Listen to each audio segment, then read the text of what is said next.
En este nuevo video hablaremos sobre la superestructura que se enfoca en la cultura, educación, turismo y gastronomía. En este caso hablaremos de dos países, Uruguay y Finlandia.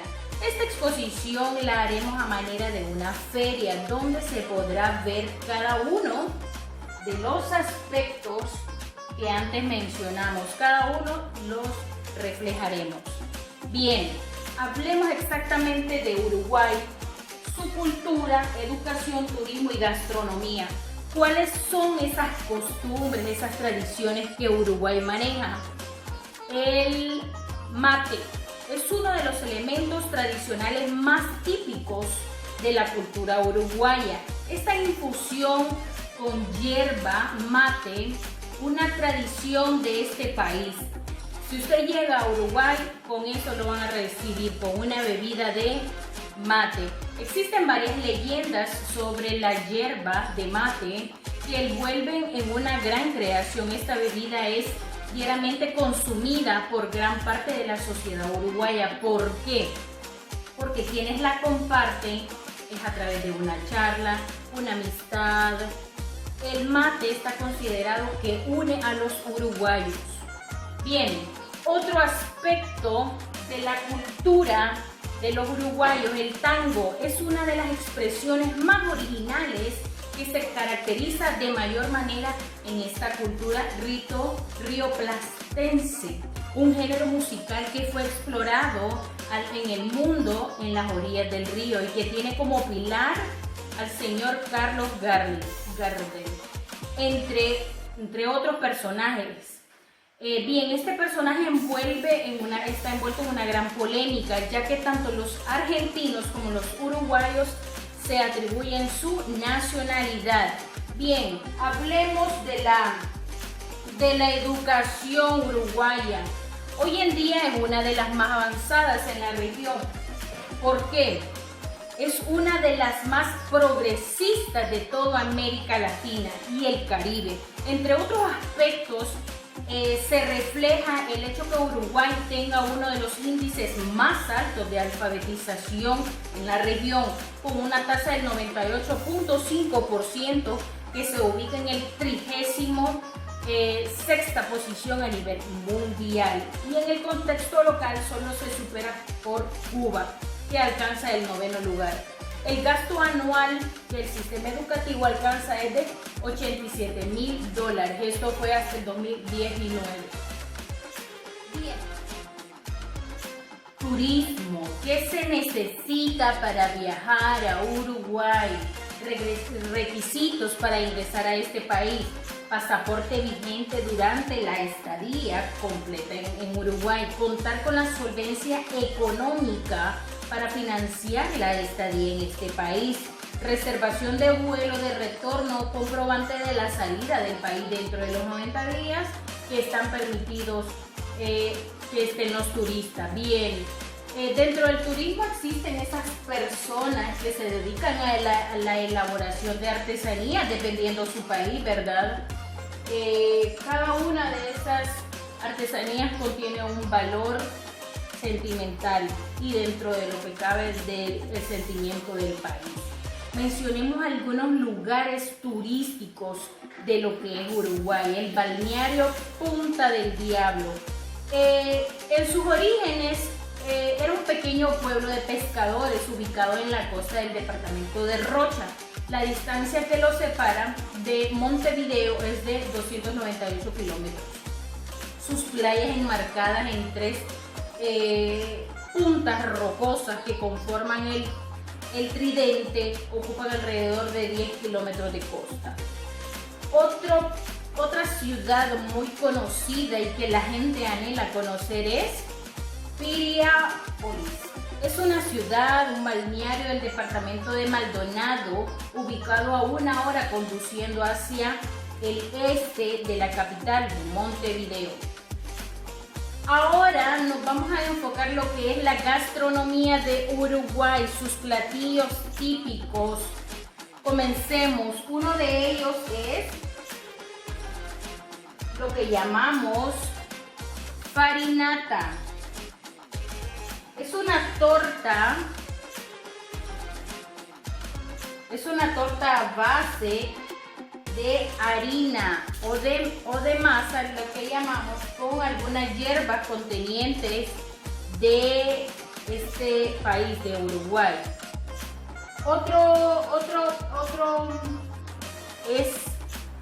Otra comida típica que no puede faltar es el arroz en leche. Es típico. Y la bebida que mencionamos al principio, el mate. Estas comidas típicas no pueden faltar para los turistas que llegan a Uruguay. Continuaremos hablando, pero en este caso será de Finlandia. Los finlandeses sienten un profundo apego por los bosques y los lagos de su país. En julio, en esta época, los finlandeses se dedican a relajarse, a sentirse en familia. Es por ello que no visitan ningún otro lado. Ellos se dedican a hacer turismo en su propio país. ¿Por qué perderse de lo que su país les ofrece? Desde el verano hasta que acaban sus vacaciones de julio, los finlandeses se dirigen en masa a sus moki. Moki, ellos le llaman sus casas de verano, sus casitas de verano. Casi todos pueden adentrarse en el bosque en cualquier época del año y salir cargados de sus frutos del bosque o peces. En general ellos van a traer ya sea frutos o peces. Los urbanistas finlandeses tienen un contacto mucho más estrecho con la naturaleza que los europeos. Hablemos un poco de la educación de Finlandia. Es reconocida con un alto nivel de dedicación por su gobierno. Las diferencias entre los resultados educativos de los distintos colegios son pequeñas y prácticamente todos los alumnos terminan la educación básica en el plazo previsto. La enseñanza preescolar, la educación básica y la educación secundaria son gratuitas. La educación ya universitariamente hablando, alguna es gratuita y algo otra no. El objetivo consiste en que todo el mundo pueda recibir una educación de calidad, independientemente de los ingresos de la familia, y para que se convierta en un ciudadano activo y próspero. Forman parte del sistema educativo la educación infantil, la enseñanza preescolar, la educación básica, la educación secundaria y la educación superior. Existe la educación para adultos e incluye numerosas alternativas desde la educación básica hasta la superior. Hablemos de turismo. Bien, algunas de las áreas son especialmente interesantes en Finlandia. Ellos se enfocan más, los turistas que llegan a Finlandia se enfocan en el diseño, la arquitectura, tecnología, ciencia, la historia, la música, el arte, los alojamientos con encantos y los deportes con aventura. Por descontento en la naturaleza exuberante, las maravillas que el país ofrece, los miles de lagos, el círculo polar ártico con sus auroras boreales, Rovaniemi y las historias, ¿verdad?, como Papá Noel, son especialmente lugares donde se hace un turismo muy maravilloso en Finlandia. Este país pertenece a uno de los 5 que tradicionalmente se convierten en Escandinavia, junto a Suecia, Dinamarca, Noruega e Islanda. Como siempre hay semejanzas y diferencias. Dentro del turismo cabe mencionar que Finlandia, de sur a norte y de norte a sur, ofrece este clima a sus turistas gracias y a causa de su geografía septentrional.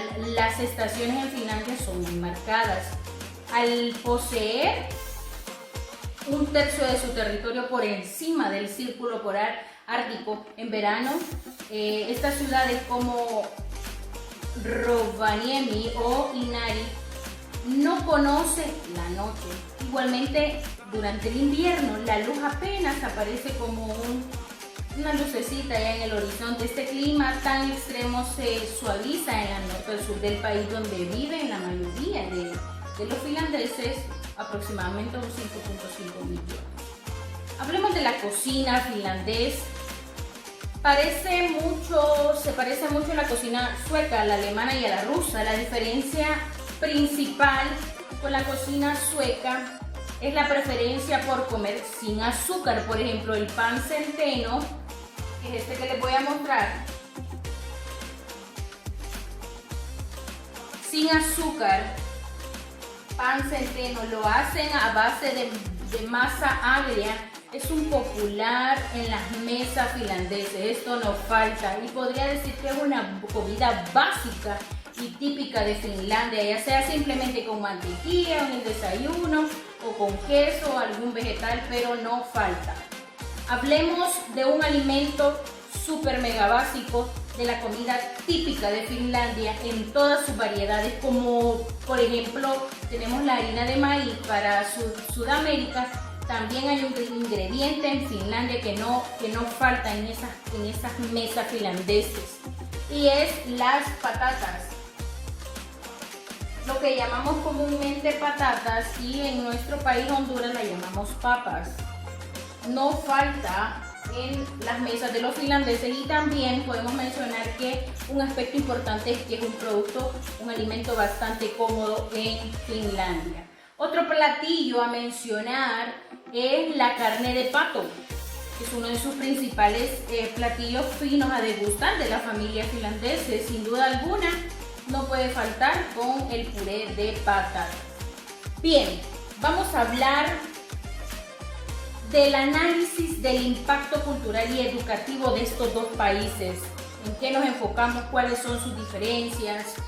¿Cuál de ellos en una comparación de su educación? Hablando de la educación uruguaya, no solo ofrece a los individuos las habilidades y los conocimientos necesarios para convertirse en ciudadanos empoderados, sino que es un derecho cultural reconocido y fundamental. La educación desempeña un papel clave en el desarrollo de las sociedades del conocimiento, capaces de idear estrategias innovadoras para enfrentar los retos del futuro. El ciclo educativo proporciona un entorno propicio para la construcción, el aprendizaje y la transmisión de los valores culturales y habilidades, fomentando la inclusión social y la tolerancia. De ese mismo modo, la educación es esencial para la promoción y la valoración de la diversidad cultural, en el fomento de nuevos talentos y de la creatividad.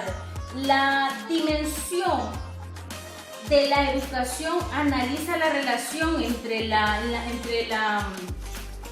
cultura y el desarrollo humano mediante la capacidad integrada por la misma educación, la valorización de la interculturalización, la diversidad cultural y la creatividad, y esas oportunidades para la formación profesional en los ámbitos culturales. Bien, eso fue para la cultura y educación uruguaya. Ahora hagamos una comparación y un análisis con la educación finlandesa. Los niños en Finlandia comienzan a estudiar desde los 7 años, tienen jornadas escolares más cortas, vacaciones más largas, muy pocas tareas y en su mayoría no hacen examen. Y aunque su modelo ha sido exitoso, como lo prueba el estudio internacional PISA, el país no deja de innovar en su sistema educativo, porque Finlandia es uno de los países considerados como con mejor educación del mundo. Está dedicado a estar transformando las estrategias y la arquitectura de sus escuelas para hacerlas más atractivas para los estudiantes. Los tradicionales salones cerrados se transforman en espacios multimodales que las escuelas finlandesas están ahorita se encuentran en una gran reforma siguiendo los principios de un plan que se inició en el 2017 llamado Open Plan, un espacio abierto. El mobiliario de estas escuelas, estoy hablando antes de la pandemia, ¿verdad? Es ajustable, inclusive hay sofás, en las escuelas hay sofás. Nada parecido a las escuelas tradicionales, pupitres, etc. La mayoría de que nosotros conocemos, ¿vale? La mayoría de mobiliarios que nosotros conocemos, enlazan con otros se enlazan con otros espacios mediante paredes de cristal y unas divisiones movibles. No hay una clara división o distinción entre los espacios de pasillo y las clases. De este modo explica que los profesores y estudiantes pueden elegir un espacio adecuado, que ellos consideren que es adecuado para tal proyecto que quieren elaborar, que ellos se sientan cómodos y capaces de resolverlo o realizarlo. Bien, muchísimas gracias, esto ha sido todo.